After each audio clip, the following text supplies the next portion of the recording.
न नाकपिष्टं न च पारमेष्ट्यं न सार्वभौमं न रसाधिपत्यं न योगसिद्धिरपुनर्भवं वा समञ्जसत्वा विरहय्य काङ्क्षे अजातपक्षा इव मातरं खगाः स्तन्यं यथावत् सतराक्षुधार्ता प्रियं प्रियेव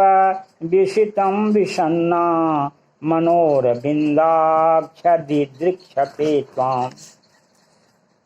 जैसे जल के लिए मछली छटपटाती रहती है, उसी प्रकार भगवान के लिए प्राणों में छटपटाहट होनी चाहिए। भक्त वृत्रासुर ने भगवान से कहा है, हे सर्व सौभाग्य निधे,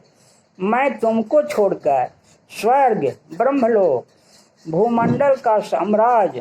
पाताल का एक छत्र राज्य, योग की सारी सिद्धियां, यहाँ तक कि मोक्ष भी नहीं चाहता। जैसे पक्षियों के पंखहीन बच्चे अपनी माँ की बाट जोहते रहते हैं, जैसे भूख से बिलबिलाते हुए बछड़े अपनी माता गौ का दूध पीने के लिए आतुर रहते हैं, और जैसे परदेश गए हुए पति से मिलने के लिए उसकी वियोगिनी पत्नी व्याकुल रहती है, वैसे ही हे कमलनेत्र, मेरा मन आपके दर्शन के लिए छटपटा रहा है।